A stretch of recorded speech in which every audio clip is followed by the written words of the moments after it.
Hey everybody, welcome back to Fantasy Theory. In today's video, we're going to talk about kind of some, to me personally, news. This revolves the series titled, at a point, Vision Quest. This is a spin-off of the WandaVision show, which is not a new thing because we do have a spin-off of the WandaVision show, Agatha All Along, or whatever you want to call it at this point, because they have several names for it at this point. But Variety came out with an article kind of talking about how Marvel will go on and go forward with the Vision series that will premiere in 2026 with Paul Bettany, and they even have a new showrunner. So let's get right into this. Before we start, leave a like, drop a comment, and subscribe.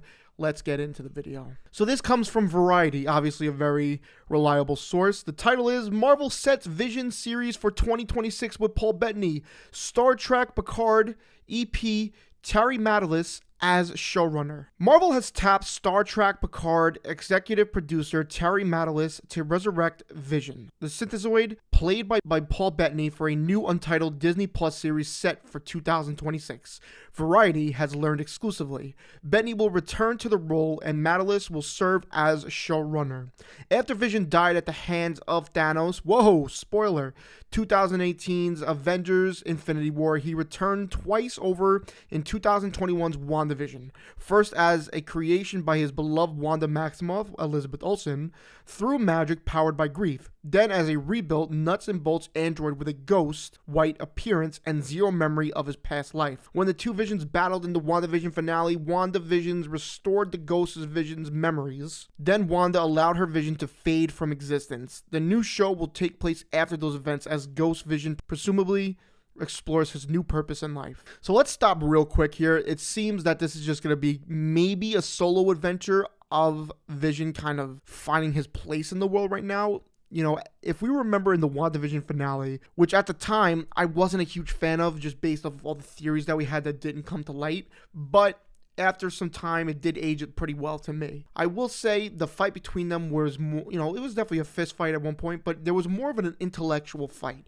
where they brought up, I forgot what the story was, but it was basically like if a ship is a ship and then years later or whatever, they replace the parts and it's every single part, is it the same ship? And that goes really deep and really hits the point of who Vision is. So they're basically trying to say, like, if you have this ship and it's all these pieces and eventually you replace every piece, is that the same ship or is it a completely different ship at that point? Which is kind of a thing for, you know, the old Vision and the new Vision. If they replace the memories on Vision, will that become the same Vision? And I think that's really interesting, and we could see a lot of that in the show. And you know, I'm sure we're going to see a lot of that in the show, a lot of intellectual things according to that.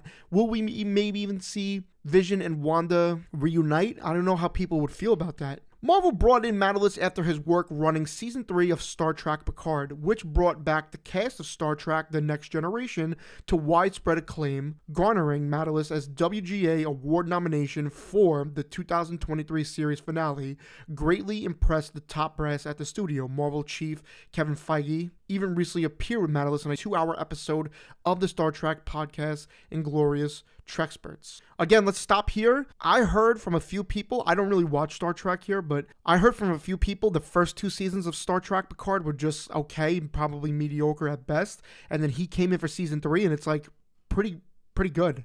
So, you know, that's good to see. You know, obviously he has some track record with, you know, established franchises and, you know, how to like continue on with them, which is really good.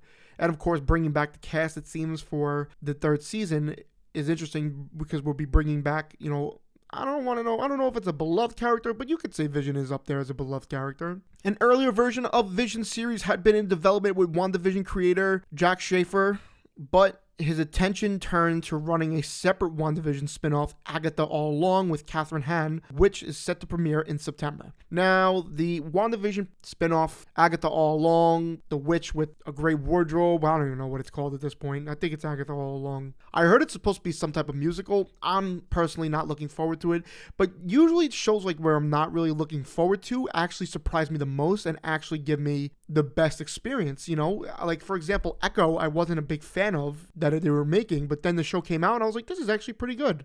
Let's continue on. With Nautilus coming on board, this will be Marvel's first new live-action series pickup in almost 2 years, representing a significant shift in how the company produces television for Disney+. Originally, Marvel adopted a features model, hiring head writers to create predetermined and often already announced shows, but assigning most leadership responsibilities to the directors and creative executives.